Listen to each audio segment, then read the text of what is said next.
Mais Sakura, c'est Morgane et... Rosalis. Salut. Aujourd'hui on fait un vendredi lecture seinen manga. Allons-y. Si vous voulez voir les précédents vendredis lecture, ou les chroniques dédiées à un titre plus en détail, je vous mets la playlist chronique manga dans une fiche dans le petit i et dans la description.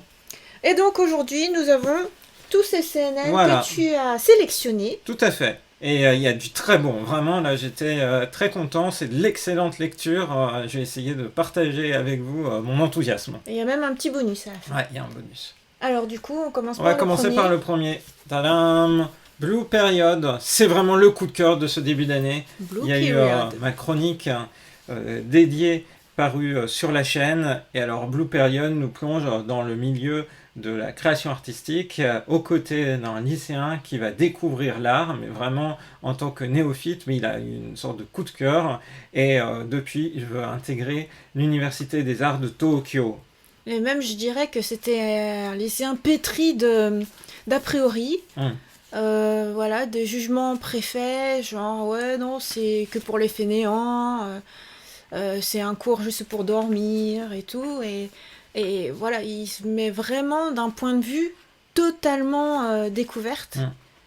Et ce que j'aime bien là dans ce manga, c'est que du coup, il surmonte ses a priori pour finalement écouter sa passion naissante. Ça c'est ce que j'ai beaucoup apprécié. Ouais, j'ai vraiment aimé aussi cet élément-là, de la même manière que le fait qu'on est vraiment aux mêmes positions que le héros, du coup, à découvrir tout ce milieu-là. Il y a pas mal d'explications très didactiques qui nous apprennent en plus plein de choses, au-delà du fait que le manga est ultra divertissant, rafraîchissant par sa galerie de personnages, mais on apprend vraiment la structuration de l'art au Japon, en tout cas pour tout ce qui est études d'art et tout le challenge que ça représente. Et on apprend aussi à finalement ouvrir les yeux sur les petites beautés du quotidien. Ouais, c'est vraiment... t'as plusieurs parties à lire. La première partie, c'est vraiment tout ce qui est idées préconçues, jugements, genre... tu peux pas vivre de l'art, l'art c'est pour s'amuser, faut faire des études vraiment sérieuses. Donc toute la première partie, c'est vraiment je rentre dans un moule et j'ai aucun sens dans la vie. La deuxième partie, c'est vraiment apprendre, enfin découvrir comment est un club d'art dans son lycée. Un très bon club, hein, dis donc. Et après, toujours de la phase préparatoire. Pour ça, ça me rappelle un petit peu un autre manga, mais plus un shoujo manga qui est par là, et qui est au-delà de l'apparence. Et ça, c'était quelque chose d'intéressant aussi, c'est comment tu te prépares au concours d'entrée dans les grandes écoles d'art. Et puis ensuite, l'autre fait intéressant que tu as évoqué, c'est tout ce qui est apprentissage, par exemple de la perspective, des points de fuite, de l'ombrage des couleurs et tout.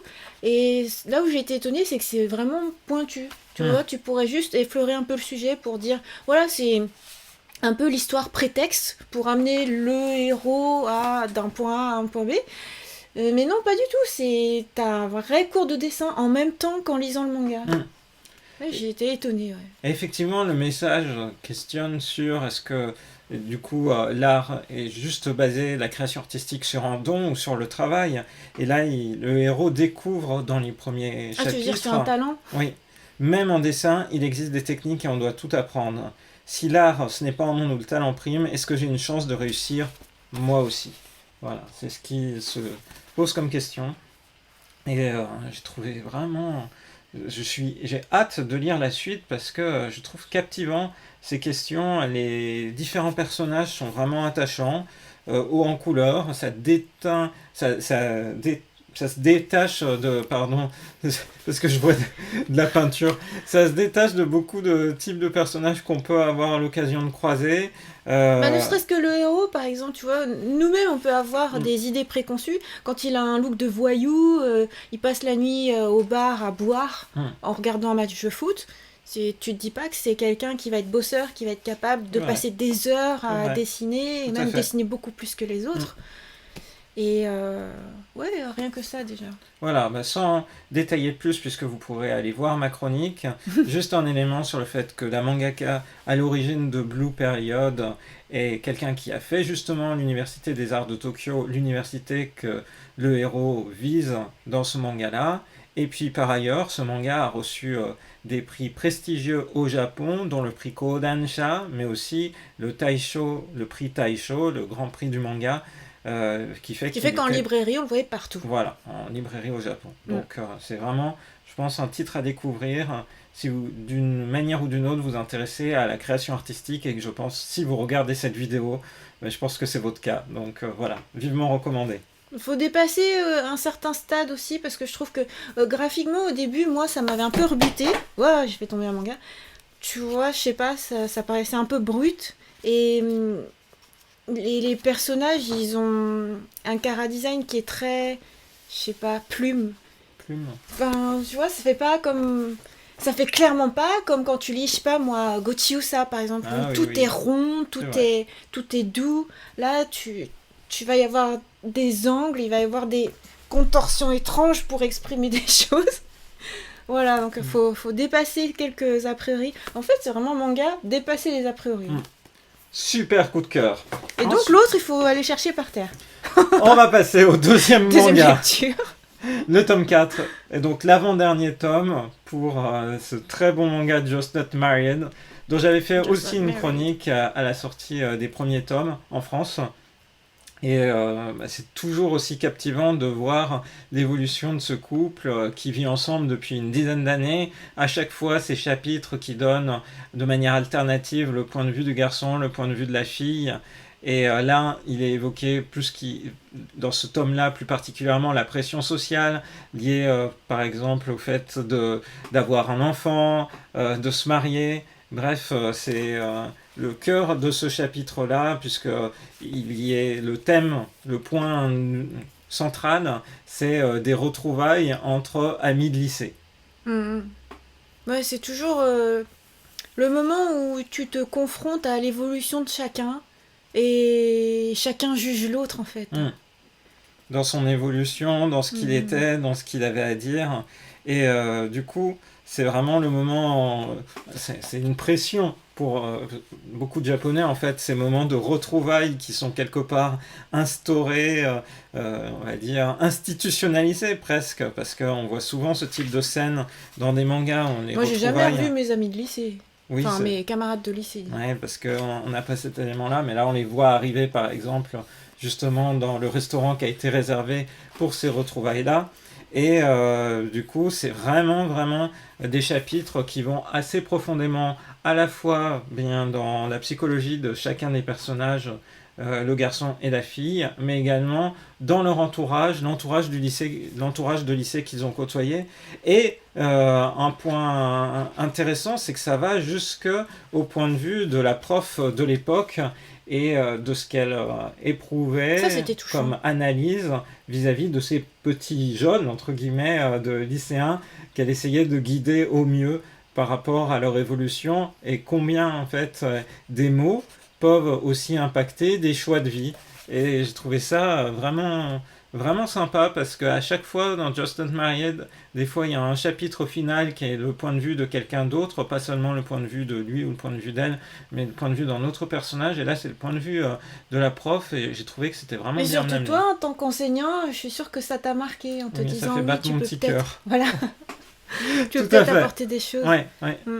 Et cet homme-là, ouais, il était, je trouve, au-dessus des autres Mm, parce que t'as moins l'impression que ça va être des petites anecdotes de quotidien mm, ou de couple qui a un peu du mal ou mm, qui est un peu mm, derrière. Et là, comme tu creuses un petit peu leur passé et que tu apprends pourquoi ils se sont mis ensemble, mm, là, je trouve que c'est plus sympathique, quoi. mm, mm.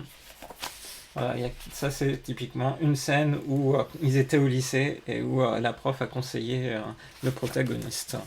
Donc ouais, c'est vraiment une très belle montée en puissance jusqu'à la fin. J'ai hâte et j'espère que le cinquième tome tiendra toutes ses promesses, mais en tout cas c'était un beau parcours. Génial. On passe à la troisième lecture. Troisième lecture, Chacun ses goûts de Machita. Donc c'est une nouvelle série lancée aux éditions Kana qui raconte finalement autour de la nourriture et de l'échange de bento comment se noue une amitié. Moi, j'adore les mangas culinaires. Dès que ça parle de nourriture, de bonheur par la nourriture, ou de quelque chose par la nourriture, je trouve que c'est tout le temps passionnant dans les mangas, parce que tu as une telle variété de plats possibles, de plats japonais, en particulier avec les bento. Je trouve que c'est super mignon. Et là, le principe de s'échanger des bento mutuellement, c'est super mignon, quoi. D'une part, la forme que tu vas donner à ton bento, est-ce que tu vas faire un bento kawaii ou plutôt sobre, quels sont les goûts de l'autre, est-ce elle aime bien plus ou moins sucré, etc. Et voilà, je trouve que c'est très, très sympathique. C'est vraiment un manga à la fois un peu feel good, puis de vie quotidienne, puisque les chapitres sont rythmés justement par cet échange de bento, et aussi combien la préparation d'un bento rythme aussi la construction de sentiments et d'amitié entre des personnages. Et du coup, c'est un chouette manga à découvrir. Alors, ce que j'ai découvert aussi finalement au moment où j'ai lu ce manga-là, c'est qu'au Japon, il faisait l'objet d'une mise en avant particulière, puisqu'il y a carrément un drama qui a été diffusé en fait à l'automne 2020. Ah donc, oui, tout récemment. Tout récemment. Et cet élément-là de série culinaire, c'est vraiment quelque chose que les Japonais aiment bien. Il y a une série, par exemple, la série de Jiro Taniguchi qui est adorée par les Japonais, c'est Le Gourmet Solitaire qui a été décliné en drama. Et là aussi, chaque année, enfin chaque trimestre, en fait, il y a des dramas consacrés à la cuisine. Et ce coup-ci, une des chaînes diffusait l'adaptation en drama de Chacun ses goûts. Voilà, donc j'avais envie d'évoquer cet élément-là qui montre aussi que ce manga est allé au-delà des simples pages de papier, mais a pris corps dans la vie réelle. Moi, je suis quand même un peu chagrinée par le choix du titre, hein. Chacun ses goûts. Ça aurait très bien pu être... parce que le titre japonais, c'est le bento de Haru et Ao. Voilà, des deux protagonistes. Voilà, les boîtes à bento de Haru et Ao. Ça aurait pu être ça, c'est sympa. Ou alors, on s'échange nos bento. Ou... Tu vois, garder le mot bento, je trouvais que c'était sympa. Parce que c'est vraiment ça. Non. Chacun ses goûts. Oui, c'est toujours la difficile adaptation des titres. En tout cas, le contenu du manga est vraiment super. Si vous aimez la cuisine, si vous êtes curieux de cuisine japonaise, je vous le recommande. C'est une belle histoire. Tu vois, on sait pas que c'est de la cuisine japonaise. Oui, c'est vrai, je suis tout à fait d'accord. Là, tu mettrais bento dans le titre, tu situes tout de suite... ou lunchbox, ou boîte repas, ou déjeuner, je sais pas. Là, on se dit, voilà, c'est qu'une question de goût. Mais bon. C'est en tout cas excellent. Passons à la suite. Quatrième lecture. La suite, c'est un peu un focus sur les années 70, 80, 90. Alors, d'une part, avec d'abord l'édition française qui se retrouve au Japon être une réédition parce que cette série, elle a eu un succès énorme. J'ai fait une chronique plus détaillée autour de Yawara. Je vous recommande de la voir si vous voulez en savoir plus. Mais c'est donc une série phare de Naoki Urasawa, publiée à la fin des années 80, début des années 90 au Japon, avec comme point de mire les Jeux Olympiques de Barcelone de 1992. Il en est fortement question dans ce manga-là, puisque... Il aime bien faire des trucs autour des Jeux Olympiques. Oui, c'est vrai, puisque sa dernière série, Asadora, est orientée autour de l'écho, finalement, que l'organisation des Jeux Olympiques de Tokyo 2020 faisait aux Jeux Olympiques de Tokyo 1964. Tu as raison, c'est quelque chose qui revient, mais en fait, tous les moments dans son œuvre qui ont marqué l'histoire japonaise, comme l'Expo universelle à Osaka, c'est aussi quelque chose qui était là, très prégnant dans 20th Century Boys. Et s'il fait la même chose pour Tokyo 2020, justement, ça va être énorme. Donc, en l'occurrence, dans Yawara, on est face à une héroïne qui est une lycéenne qui voudrait vivre tranquillement sa vie, mais son grand-père, qui a été champion de judo, veut l'entraîner à devenir la plus grande championne de judo possible. comme elle a été entraînée depuis très longtemps, en fait, elle a développé une vraie maîtrise du judo. Mais elle, tout ce qu'elle voudrait, c'est voilà, vivre sa vie tranquillement. Et donc elle se dit, dans ce tome 2, pour finir les choses, je vais participer à un match et je vais m'arranger pour le perdre. Tout le monde croira que voilà, je suis mauvaise et je pourrais retourner à ma vie tranquille. Spoiler, mais ça vous en doutez, c'est un manga au long cours. En fait, il se trouve que Yawala, même quand elle veut perdre, en fait, elle gagne avec des figures absolument incroyables. Donc la voilà à finalement avoir la passion du judo qui va la rattraper, mais en fait pas par les matchs qu'elle donne, mais plutôt par le fait qu'elle va participer à entraîner l'équipe de judo de son lycée. Et là, peut-être qu'il y a quelque chose qui est en train de se déclencher chez elle. Peut-être que l'amour du sport va apparaître. Par ailleurs, il y a un mystère autour de son père. Son père, il a disparu. C'était un judoka qui a participé avec vaillance à un tournoi et depuis, en fait, donc c'est 14 ans auparavant, si on suit l'histoire, il a disparu. Et la mère de Yawala, qui apparaît dans ce tome-là, est quelqu'un qui est à la recherche de son mari depuis des années. Donc il y a une petite enquête, il y a un mystère qui est en train de se mettre en place aussi. C'est un manga de quotidien, c'était publié au Japon dans un magazine hebdomadaire, donc Urasawa proposait ici du coup une intrigue qui devait se renouveler chaque semaine, donc il y a aussi pas mal de scènes qui prennent leur temps, comme des scènes de manga Ah de bah quotidien. typiquement, c'est ce que t'adores, toi. J'aime bien, et puis on retrouve du coup l'ambiance des années 80, hein, donc avec des choses comme... bien, il n'y a pas de téléphone portable à ce moment-là, donc... Donc si j'ai compris ce que t'as dit, il y a l'édition originale japonaise qui date d'une certaine époque. de la fin des années 90. Cette 80. édition n'a jamais été traduite en France. Voilà, c'est la première fois qu'on voit. À l'occasion de la réédition japonaise, Oui. c'est la version rééditée qui Oui, nous est traduite c'est en ça, France. en version Et- perfect, du coup, équivalent Perfect perfect. Edition. Perfect Avec Cell. des planches couleurs, hein. Là en l'occurrence, de la reproduction de certaines planches couleurs telles qu'elles Ah oui, ont c'est été ce qui est surprenant, c'est que du coup, c'est à l'intérieur. voilà, à l'intérieur même. C'est pas juste au début ou C'est à la ça, fin. c'est vraiment du coup la belle réédition japonaise. Donc on a quelques planches couleurs qui viennent ainsi égayer, du coup parfois comme ça c'est en bichromie, c'est vraiment caractéristique. Ouais, c'est sympa. Ouais, c'est vraiment sympa. C'est une superbe édition, c'est le bon format, c'est vraiment le moment de découvrir Yawala. Bref, même si au début j'ai eu du mal à rentrer totalement dans le premier tome, je dois avouer, parce que la narration a quand même maintenant plus de 32 ans. Mais en fait, au fur et à mesure, ce quotidien Moi, je qui trouve est que compté est ça le, vraiment ça le fait, hein, quand intéressant. tu le lis, c'est pas daté. Oui. Enfin, je veux dire, quand tu Oui, je suis vois d'accord. les illustrations, Mm. c'est pas daté. Enfin, Et, ça se lit bien. voilà, Urasawa a déjà atteint une forme de maturité graphique quand il réalise cette œuvre-là. Et donc, ce que je voulais demander, c'est que vu que c'est une réédition, du coup, on sait en combien de tomes ça devrait paraître. De mémoire, c'est un peu moins d'une vingtaine de tomes. Wow. Alors, à vérifier. D'accord, ok.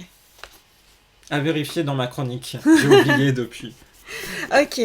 Alors maintenant, on passe à ton Dernier petit bonus. élément, voilà, mon petit bonus, ce n'est pas un manga, c'est une BD, une très belle BD. J'avais chroniqué le premier tome de Capitaine Albator de Jérôme Alquier. Jérôme Alquier, un passionné de culture japonaise qui faisait rêver déjà dans les années 2000 à travers les dessins fan-art qu'il réalisait de séries emblématiques comme Saint Seiya et qui ensuite a réalisé des œuvres originales.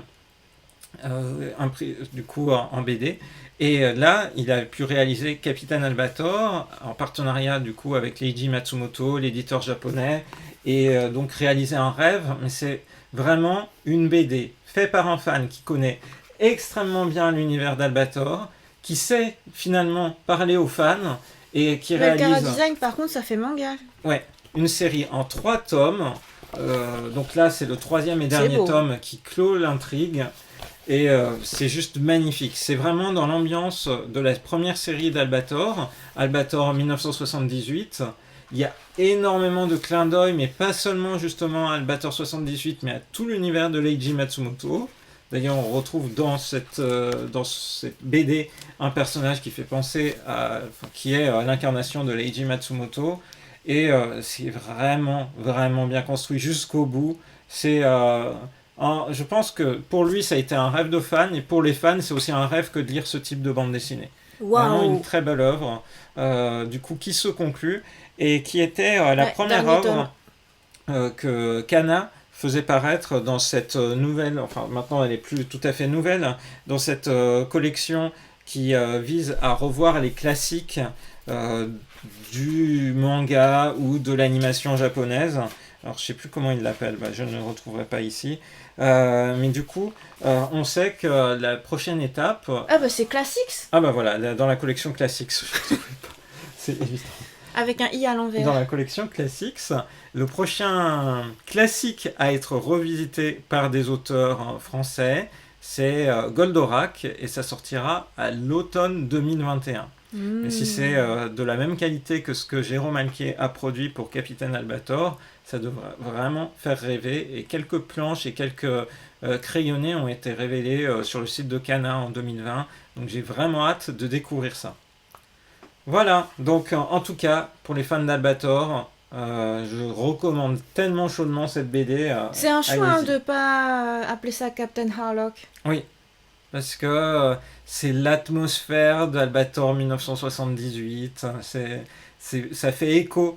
C'est aussi pour ça que là je le mets dans une chronique CNN, mais en fait c'est une œuvre où il n'y a pas, ça pourrait être vu l'histoire comme un shonen manga, c'est pas destiné particulièrement à un public adulte là, je pense cette version-là de bande dessinée, je Ah, pense qu'à c'est pas partir pour de les 10 nostalgiques. ans c'est pour les nostalgiques, mais je le ferai aussi lire en fait à des jeunes. Parce que Ah, c'est une histoire en 3 tomes qui s'autosuffit et qui, pour les personnes qui voudraient connaître mieux le personnage d'Albator, je pense que c'est une belle vision. Là où parfois il a été montré comme un personnage très froid, difficile d'accès, voire un peu cruel dans des adaptations animées. Je pense à Captain Harlock Endless Odyssey. Là, en fait, c'est une figure vraiment plus orientée, une vision du personnage plus orientée sur tous les aspects positifs et les sentiments aussi qu'il a pour ses amis disparus ou actuels de l'Arcadia. Donc ah, voilà, parce qu'il est lumineux, il est... tu penses que la cible peut aussi être jeune. Oui, oui, je Mais pense que sinon, ça la peut vraie aussi. cible, la première, c'est plutôt les La- nostalgiques qui ont regardé Je Albator pense à la que télé. c'était la cible de ce livre-là, c'était ça, je Oui, pense, effectivement. donc C'est je un sais peu pas la moi, cible de trentaine classique, et ça. plus quoi. Ouais. Bon, au final, on aura compris que selon Morgane, c'est tout public. Voilà. Voilà, bah, du coup on a fait le tour pour aujourd'hui de ces différents ouvrages. Tiens, je vais t'en donner parce que je n'arrive pas à tout porter. Voilà, c'était pour Voilà. t'aider. Donc vraiment, il y a différents types, puisqu'il y a du parcours initiatique dans le domaine de l'art, du parcours initiatique dans le domaine du sport aussi, de l'amour, de la cuisine, la vie de couple, et puis de la science-fiction. Donc on aura balayé aujourd'hui Très une large varié là variété de aussi. tomes, de titres et de thèmes. Et bah, du coup, j'espère que ça vous aura donné des envies de lecture. Et oui, Et bah, on se retrouvera, comme tous les vendredis, prochainement dans un autre vendredi lecture, et évidemment bien avant, dans une prochaine vidéo sur la chaîne de Rosalis. Bye bye bye. bye.